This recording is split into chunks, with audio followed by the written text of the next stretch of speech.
foster carers do an amazing job to look after these little kids who are going to be future Novocastrians and care for them whilst mum and dad get the supports they need.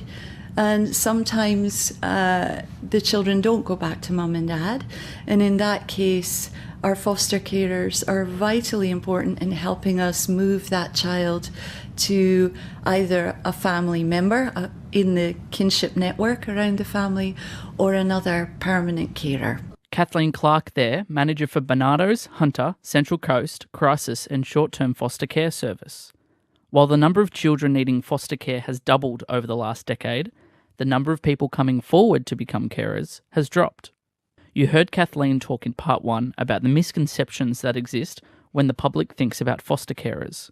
Here's Kathleen talking about another misconception that has occurred due to the beliefs of a few other organisations. I think what we have seen is specifically in the gay community as well, that they think they will be ruled out by agencies such as ours, and that's absolutely not the case.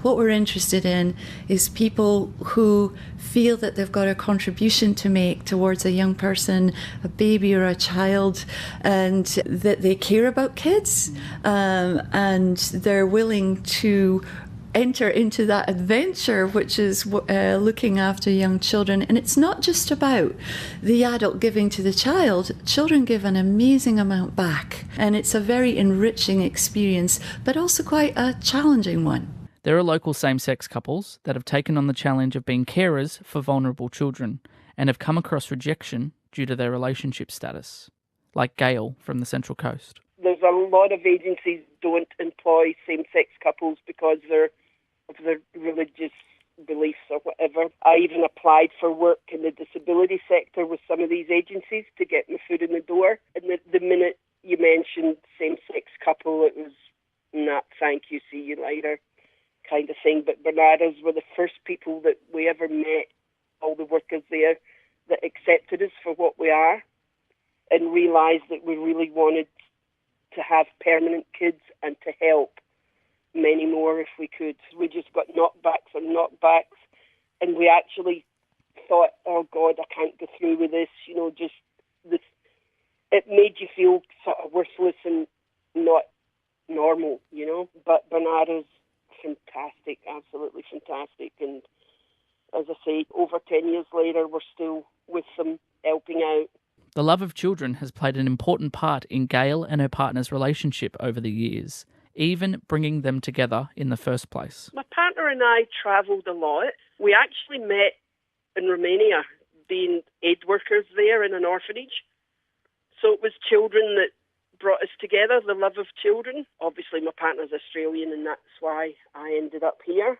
And then when we got back, we got stuck into work to get a mortgage, and as soon as we got a mortgage, we thought, right, we need some kids to fill this house, basically. Over the last 10 years, Gail and her partner have taken care of nearly a dozen children, but the first 2 lives they looked after led to something a bit more permanent. The first 2 kids we ever got, we ended up adopting them because we loved them so much. And then after that, we've only had 8 kids actually come through our house. Not too many. The oldest was 14, and the youngest is our latest baby. She's only 3 months old. Both love kids. We couldn't have them by ourselves for obvious reasons. We stepped in head first in the deep end, and we thought we really want permanent kids. But you can only assume what the child's going to be like. It could be have the biggest problems on earth or be too difficult or whatever. But the 2 kids that we got were absolutely gorgeous, brother and sister.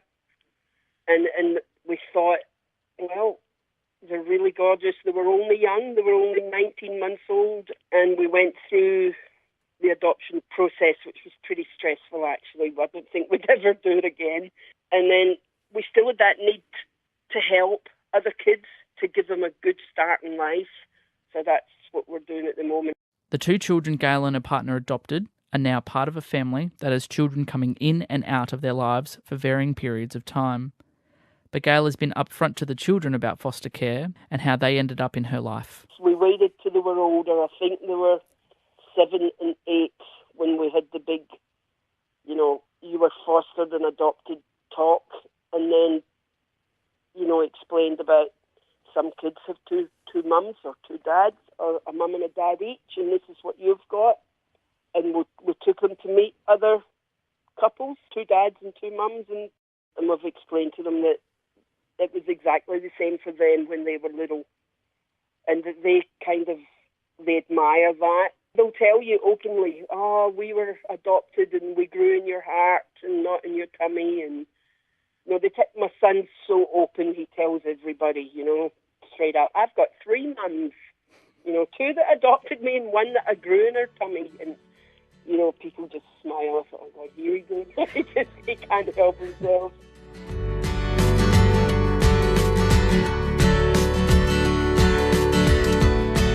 Many, many years ago, Nay decided she wanted a baby, and that's not easy in a same-sex couple. Very low sperm count, very. So we went through IVF many years and many, many thousands of dollars, and eventually came to the conclusion it was never going to happen. So Nay looked into other options and came up with Barnardos about a year and a half ago. Just a harebrained scheme that came to fruition. That's Vicky, local nurse, who with partner Naomi have recently finished taking care of their first foster child, a girl who was 4 days old when they received her. After originally being involved in another type of program, Naomi and Vicky ended up in short-term crisis care, a program they didn't think was right for them at first, but proved to be a perfect fit, as they both explain. Because I'm older, I'm like 44 years old, and to be in long-term care, I didn't think that was an option. To be 62 years old with an 18-year-old sounds like a nightmare to me. It was life-changing, but amazing and scary, and one of the best things that's ever happened to us. Yeah, she'd look up at us and she just needed us for everything, and we were there. It was just, you can't describe it.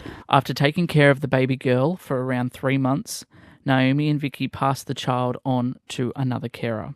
While anxiously waiting for their next child, Vicky has a definite answer for their future as foster carers. Until we can't anymore, I would suggest. Yeah. Okay. We're all set up now. We've got everything we need for any age baby.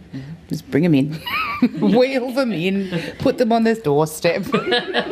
After her first experience as a foster carer, Naomi reflects on how her sad tears have eventually turned into happy ones. It's been one of the hardest times, but we're fortunate enough that we can still see the bub, and we're really lucky. She's in a great place, and I mean, we still have a little tear every now and then when we drive down a road that we only went down with her. They're happy tears now. Like before, it was really sad, and now we just appreciate how lucky we were to have her in our lives.